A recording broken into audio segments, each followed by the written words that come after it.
Hello and welcome to Healthy Living. I'm Don Pelto. I have Dr. Michael Chin here. He is a podiatrist in Chicago. Michael, thanks for joining us. Thanks for having me. You're welcome.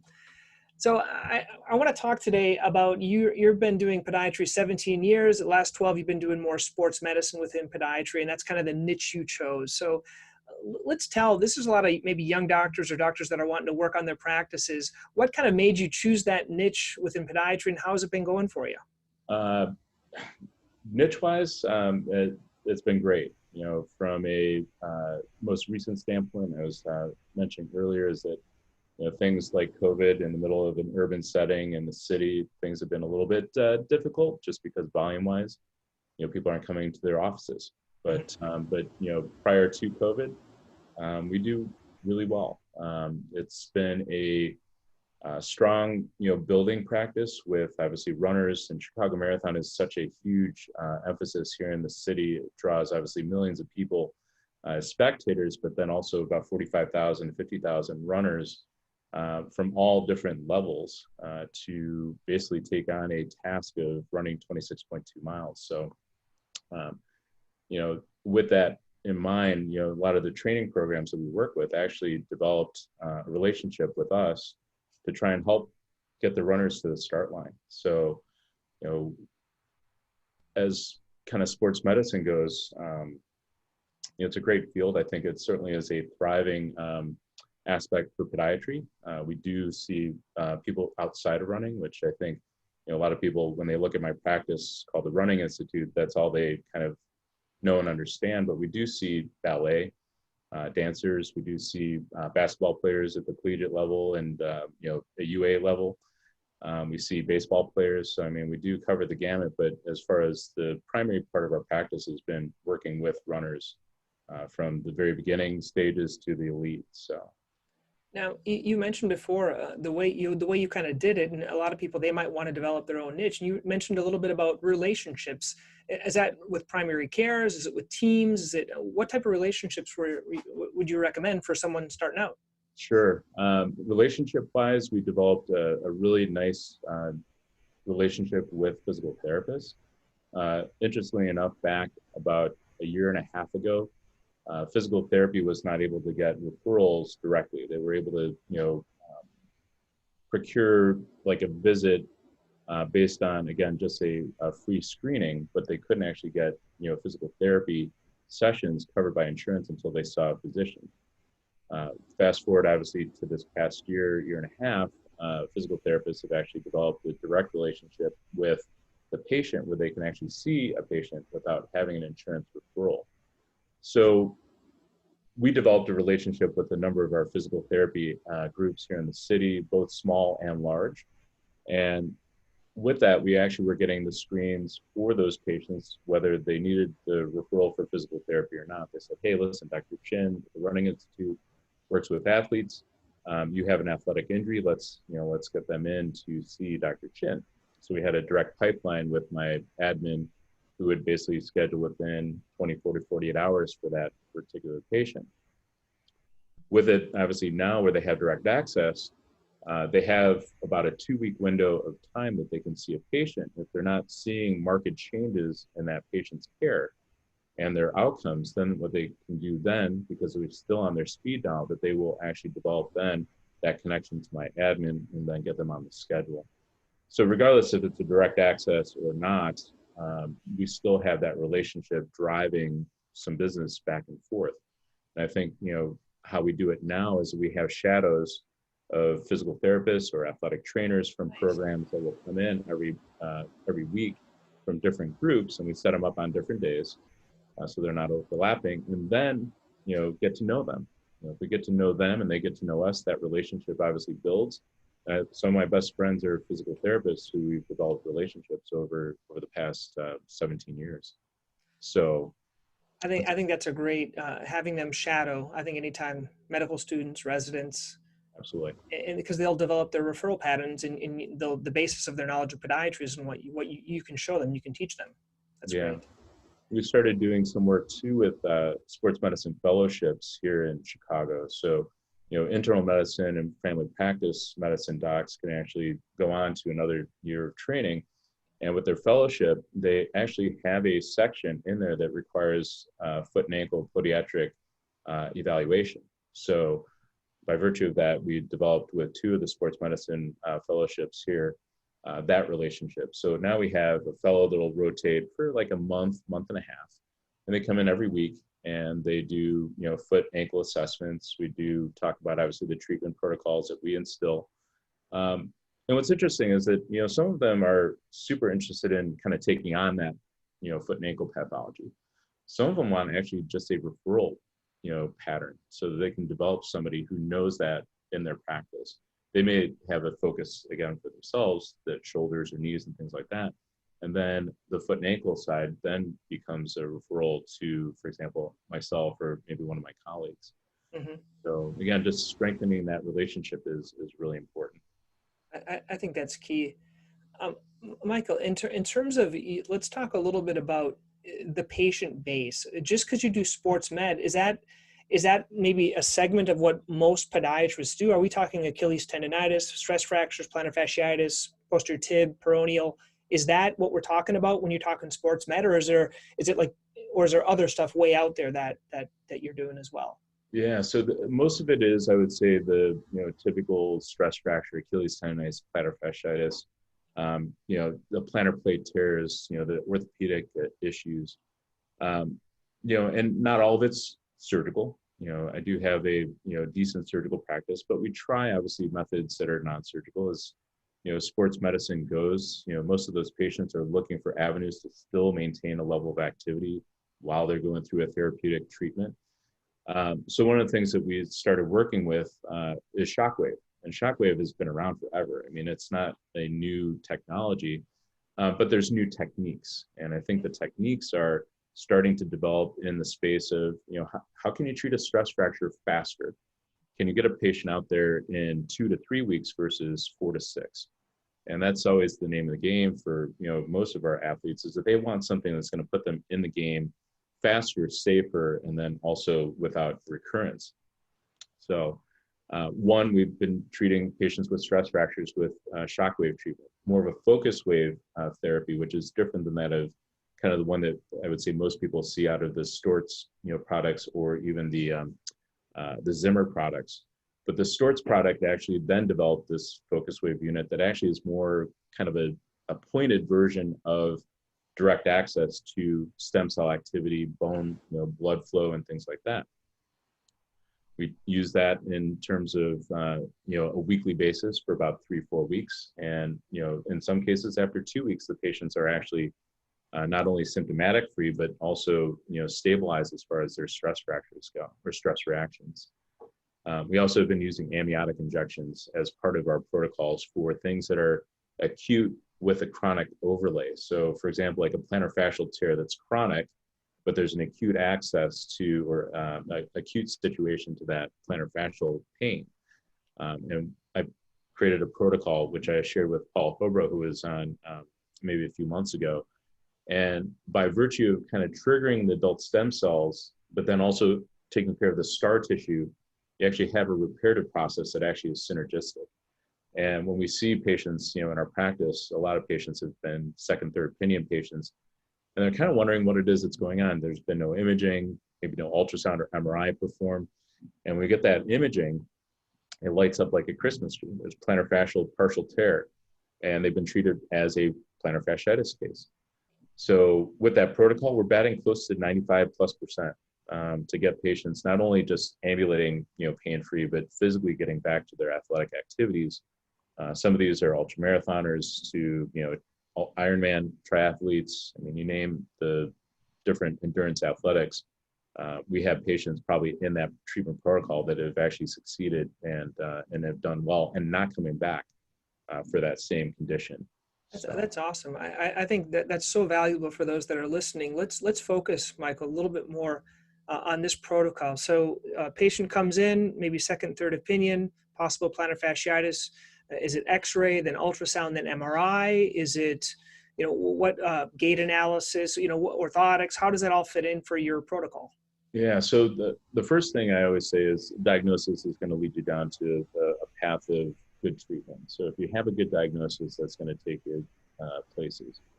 I probably am one who orders an MRI a little bit more kind of frequently because I kind of want to know, especially if somebody's been kind of in a spin cycle of 2 or 3 different docs, like what is it that they didn't do? It's really easy to kind of go back and kind of be a detective and say, okay, this person didn't do this, this, and this. It's nothing against the way that they approached it. It's just, if their patients aren't getting better, what do we need? So most of the time, I would say if things are pretty clear cut, I would do an ultrasound in office. But if there's something that maybe kind of on that verge of maybe it's a stress fracture, or if there are signs that maybe there's a bone stress injury kind of near at the calcaneal level, I'll get that MRI. I'll get the MRI to make sure that there isn't bone edema or some other pathology going on. We do have ultrasound diagnostically in the office, and more times than not, for somebody who doesn't have those bone kind of pathology findings, I would stay the course and do the ultrasound, and has been pretty successful to identify plantar fascial tears or partial Achilles tendon tears for that matter. So perfect. And then let's say they come in, you do see the hypoechoic around the ultrasound, or and then it's right around the insertional portion. When do you recommend? Let's break it down for people. When do you do just shockwave? How many sessions? And then when do you do shockwave plus amnio?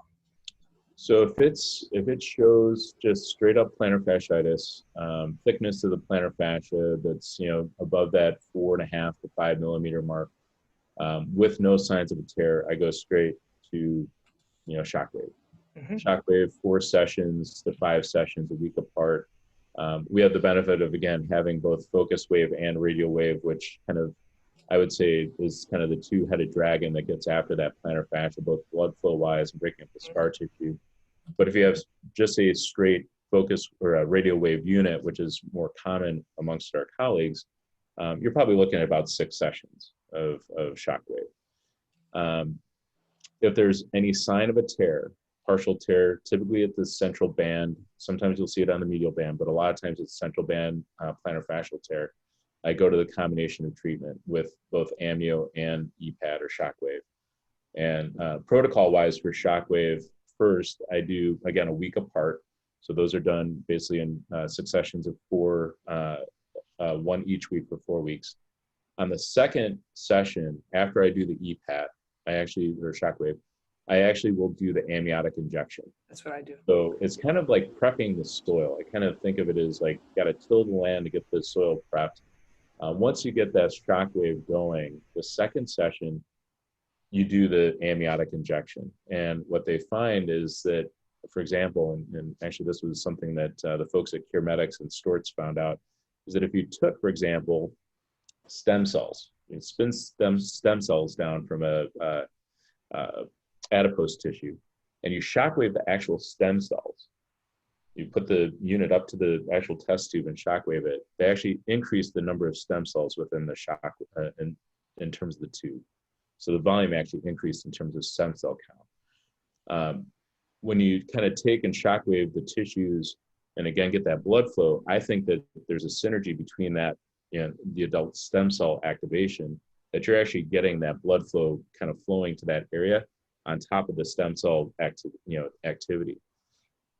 And then after that, I do, for most plantar fascial tears or even partial Achilles tendon tears, I'll immobilize them for about 2 to 3 weeks in a boot, just to kind of keep them off it, remind them that something's going on, and also that it's a severe enough situation that they shouldn't be, running around in it.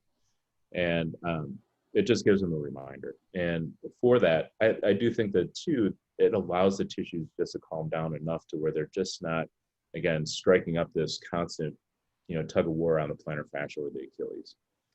Yeah, I think that was very beneficial for the young doctors, just to, to get into the mind of someone that does it all the time. It just, you have this treatment protocol in your mind, and a lot of people, they're just trying different things. And I think we have to have these delineated protocols. It makes it a lot easier in our office.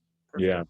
Yeah. And, everything comes and boils down to, again, evidence-based. And that's the one tricky part, is that, a lot of the, stuff that we have done is literally based on what's anecdotal. So we have a fellowship starting, a sports medicine fellowship starting actually at the 1st of October. And one of the goals I'm looking to have my fellow do is to actually put those numbers together and put it on paper so that we can show the outcomes. Yeah. I can say 95%, 96%, but really what it boils down to is, can that be replicated by other people? Yeah. And we do have actually a number of my colleagues out there who are actually replicating, getting those same numbers. So that's a positive, but we do need to get those details on paper so that, again, published, papers are really, again, proper levels of studies are really important to kind of showcase that and get that information out.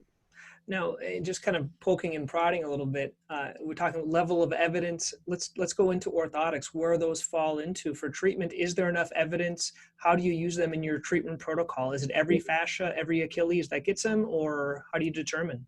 Obviously our colleagues would probably grin and kind of shake if I said this. I don't have orthotics for every patient. I do believe that there are certain devices that work better than others, especially for athletics. Softer devices. There are some studies out there that show, from military study standpoint, that hard orthotics can actually increase shock to the foot and to the lower extremity by about 3 times. So 35% versus, or 37% versus 12%. So, when I look at orthotics for my patients, for a person who has plantar fascial, pain, I do use orthotics actually quite often. That's one. I can disperse the pressure away from the heel. I can take some of the tension points away. I do a deep heel seat to kind of cup the heel. For Achilles tendons, I tend not to, and I wonder if sometimes the Achilles tendons actually feel better because you're putting a little bit more of a heel lift, heel to toe drop in the shoe than just putting a wedge. Would that be as successful, right? Not every Achilles tendon, patient requires, again, that supportive element. Because there's no correlation, to my knowledge, that pronation actually creates an Achilles tendonitis. I think Achilles tendonitis is driven by, again, calf, hamstring, complex hip weakness and disability. So when it comes to the foot and ankle side of things, it does become more case-to-case basis. If they have other pathology that's kind of driving along with Achilles, then I'll maybe do orthotic. But I like I said, I use more of an EVA device. I find that EVA in tandem with like a myolite or memory foam tends to work really well. There was an instance where LeBron James actually took his orthotics out of his shoe to give his shoes to a kid. And all of a sudden, like on LinkedIn, people were kind of blowing it up. They're like, what kind of orthotic is he using? It's, it looks so different. It's not polypropylene, blah, blah. It's like, that's an EVA device. It's blue EVA with a cork wedge on the lateral aspect for ankle stability. And if you put a softer device in and you try it, you will know the difference. I mean, you still get a functional aspect to it, but you'll know the difference in terms of the way that it, kind of eases the transition from heel contact to midfoot to forefoot. It really does kind of disperse that a little bit more evenly without having that kind of teeter-totter effect that a polypropylene device has. So that's great. Let's go a little bit more into insertional Achilles versus like the non-insertional. And how do you treat them differently? Do you use amni on both of them? Shockwave? Yeah, so I would say for the insertional, I probably will go more towards shockwave amnio combo because that is a definitive pull-off type scenario. When you have the patient who has the traditional Achilles tendinosis, I would say shockwave. And the one thing that we have to delineate too is that some people will have a peritendinitis, right? They have this kind of inflammatory process around the Achilles tendon that actually doesn't involve the Achilles at all. And what I found is that shockwave does not actually improve those symptoms really at all. And what I've been doing, which is something one of my orthopedic colleagues has been subscribing to, is almost like a debridement where you take a local anesthetic and you run it into the tendon sheath. So kind of finding that fine line with an ultrasound to kind of delineate the Achilles from the tendon sheath, it actually separates the fibers of the tendon sheath from the actual Achilles. And those patients have done really well with, again, this debridement type treatment, local anesthetic. You're looking at lidocaine. Typically, I don't like using Marcaine in and around the Achilles tendon, but lidocaine 2% and you just basically run it along the Achilles tendon sheath. There's a similar, I think in your training, I think if you did similar to my partner here, Neil, like a flexor hallucis longus as well. A lot of those tenosynovituses can respond well to something like that. Absolutely. And sometimes if you put it into the first MTP joint, instead of actually trying to, put it directly into the FHL tendon, you can actually get a little tunneling from the first MTP joint down into the FHL, and patients will actually respond really well to that. The windlass mechanism activates them. Awesome. Great. Let's kind of move a little bit back towards doctors that are starting out. What are some of the best advice that you ever received kind of when you were in training or at your conferences that's really helped you out your whole career? Yeah, I'd say do what you love. If you're not going to love what you do, man, it's going to be a chore, and people do not, when they come into our practice, residents and students, we do work with the folks at Scholl, and we also work with the folks at Illinois Masonic. And what they notice, comparatively, and I'd say to some of my, colleagues, is that some people are just in the grind, right? And if you enjoy what you do and you love working with, whether it's diabetic or a sports medicine, patient, you have to listen, and you have to kind of understand what their feelings are towards whether it's treatment or their injury, right? A lot of the things that I've had patients come in for, actually I've had. So I know firsthand, like what plantar fasciitis feels like. I know what, for my elbow, for example, I know what elbow tendonitis feels like. And, having my orthopedic chiropractor who's here treating my elbow, I know what that, entails when it comes to shockwave. So kind of having empathy, I think is a real big one. And not everybody's coming in to try and, just, cut the corners. They want to have obviously a long-term, long-standing outcome. And that's important. I would say, don't be afraid to jump in and talk to, whether it's your orthopedic colleagues, your internal medicine docs, the rheumatologists, like get in front of them. And, again, it's hard to say, just be confident and go in and say, this is what I do, but kind of say, how can you help their patients?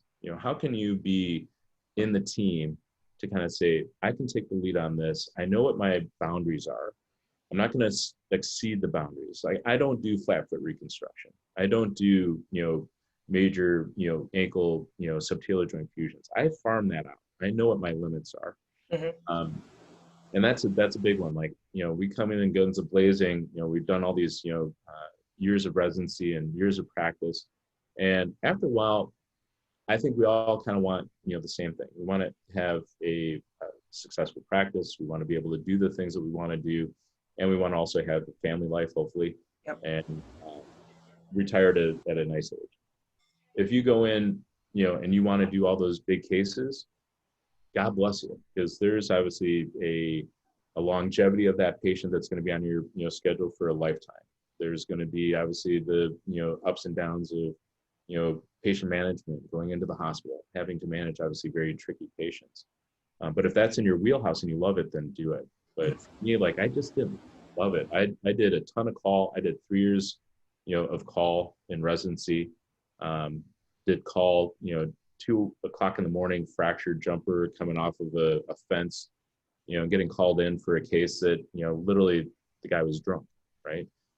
It wasn't in my wheelhouse. So, kind of pick and choose, I would say, what you like to do. And then don't be afraid to start a practice. And that's the part that, I think, I was told that I wasn't going to make it in Chicago. I had some attendings ask me why I wanted to open up in a big city. I was like, well, why do you guys practice in a big city? What's the allure for you? And, they couldn't come up with an answer. They're like, well, we've just been doing this a long time. We've been doing it for 20 years. And I'm like, well, I think I can do it too. So I literally opened up my, location, and, one thing after another. It started out with 5 patients, the first week, and then it built up, and, to the point where you're seeing a hefty number of folks. And don't be afraid if you're not wanting to go the route of joining a big, group practice or a multi-specialty group, that I think the pendulum's going to swing.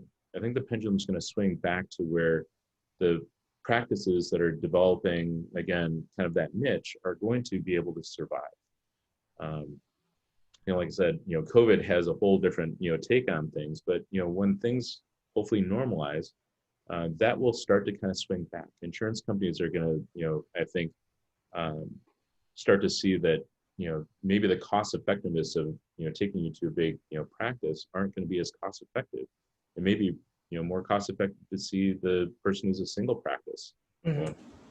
Based on contract and things like that. So. Yeah, I think those are great tips. And Michael, I want to appreciate your time here. If people want to learn about doing more sports medicine in their practice, where do they learn more? And if people, maybe they're young and want to learn about your fellowship and learn more about your practice, how can they get that information? Sure. So the AAPSM is a great resource. So it's the Academy of American Podiatric Sports Medicine. They host, and usually there's an annual meeting that we put on, not I, but the group puts on, and it brings all the minds together, both podiatric, internal medicine, sports med, physical therapy, and puts them into a single, place to basically pick their brains. And it's a very open access conference, which is great. I mean, yes, there are lectures, but there's a lot of camaraderie. Like afterwards, you can go and have a sidebar conversation with the speaker, and really pick their brain about stuff. When it comes to our program and the fellowship, you can email me directly. It's drchin, CHIN, at therunninginstitute.com. It's a long tagline. I apologize. But yeah, you can certainly email me anytime. I'm pretty good about getting back to folks. Just put in there, you heard this, show through Don Pelto, and I'm more than happy to answer those questions. That's something I think my wife is probably like, what are you doing? I'm like, well, I'm answering an email from a student who asked me about something or other at like 11 o'clock at night. So I'm more than happy to kind of take on answering the questions. It's fantastic to again know that there are people out there who are like-minded and have a similar interest. Yeah. And if I can help them advance, because I didn't get that when I was coming out of residency. I did not get that kind of vote of confidence like, hey, yeah, open up shop in Chicago. They were a little bit less than happy about that. Yeah. Now you have a podcast as well. Tell us a little bit about that. We do. So Rob Conanello, myself, Matt Word, and Paul Langer put together a podcast called RPM2, where sports is fitness, and it literally puts people who, again, had spoken at some of these meetings at the APSM on a podcast. So you can get guys like Jay Deshari, is a physical therapist who is phenomenal. Mark Cucuzella. We have, folks from Fleet Feet, for example, who talk about kind of the, area where shoes are going nowadays. So it's a really great avenue for us. We kind of formed it out of COVID because we had a little extra time. But now we're actually hosting this on Fridays at 1:30, typically Central Standard Time. And then it goes into podcasts and also on YouTube. So the folks are editing it for YouTube. So if you take a look for RPM2, it should pop up under both headlines. So cool. Well, thank you, Dr. Michael Chin. Appreciate your time, and I think it's going to be a great interview. We're great. Thanks, Don. Thanks for having me again, man. Hey guys, thank you for watching Healthy Living. You're going to find a few links here I'd like you to click. One is to subscribe to this channel on YouTube. Also, you can learn more. There are some videos here you can see.